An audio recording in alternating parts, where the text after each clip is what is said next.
ঢালিউড অঙ্গনে নতুন করে আলোচনার জন্ম দিয়েছে জনপ্রিয় অভিনেত্রী পূজা চেরির পারিবারিক একটি ঘটনা।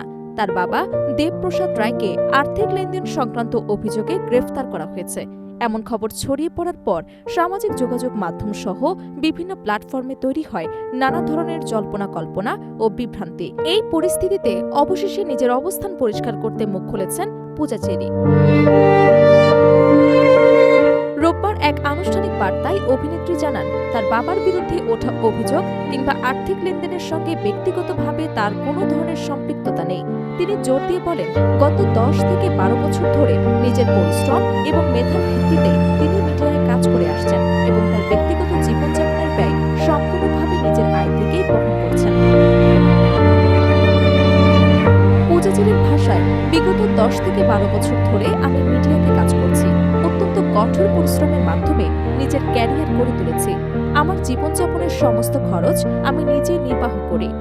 বাবার কোনো ধরনের ব্যবসায়িক কার্যক্রম বা আর্থিক লেনদেনের সঙ্গে আমার বিন্দুমাত্র সম্পর্ক নেই।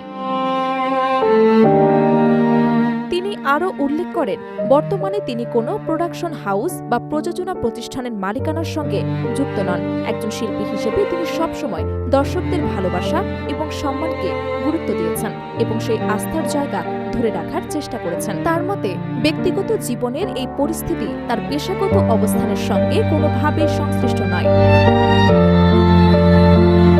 এই অনাকাঙ্ক্ষিত ঘটনায় মানসিকভাবে বিপর্যস্ত হওয়ার কথাও স্বীকার করেন পূজা চেরি। তিনি বলেন, পরিবারের একজন সদস্য হিসেবে এমন পরিস্থিতির মুখোমুখি হওয়া তার জন্য অত্যন্ত কষ্টদায়ক। তবে তিনি এটিকে সম্পূর্ণ ব্যক্তিগত এবং আইনি বিষয় হিসেবে দেখছেন এবং বিষয়টির সুষ্ঠু তদন্ত ও বিচার প্রত্যাশা করছেন। তার কথায়, এটি একান্তই তার ব্যক্তিগত আইনি বিষয়। আমি আশা করি আইন তার নিজস্ব গতিতে চলবে এবং সত্য উদ্ঘাটিত হবে। মামলাটির তদন্ত রয়েছে এবং বিষয়টি বিজ্ঞ আদালত দেখবেন এবং প্রয়োজনীয় সিদ্ধান্ত গ্রহণ করবেন। এদিকে সংশ্লিষ্ট সূত্রে জানা গেছে, দেবপ্রসাদ রায়ের বিরুদ্ধে আর্থিক লেনদেন সংক্রান্ত একটি মামলা দায়ের করা হয়েছে, যার ভিত্তিতেই তাকে গ্রেফতার করা হয়। বর্তমানে আইন শৃঙ্খলা বাহিনী বিষয়টি তদন্ত করছে এবং মামলার অগ্রগতি বিচারাধীন রয়েছে। ঘটনাটি প্রকাশ্যে আসার পর সামাজিক যোগাযোগ মাধ্যমে বিভিন্ন ধরনের গুজব এবং অপপ্রচার লক্ষ্য করা যায়, যেখানে অনেকেই পূজা চেরির সম্পৃক্ততা নিয়ে প্রশ্ন তোলেন।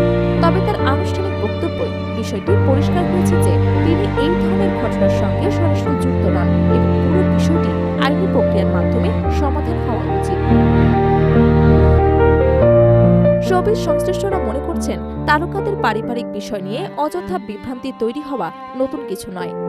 অনেক সময় ব্যক্তিগত ঘটনার দায় অযৌক্তিকভাবে তারকাদের ওপর চাপিয়ে দেওয়া হয়, যা তাদের পেশাগত জীবনেও প্রভাব ফেলতে পারে। পূজা চেরির এই বক্তব্য সেই বিভ্রান্তি দূর করতে গুরুত্বপূর্ণ ভূমিকা রাখতে পারে।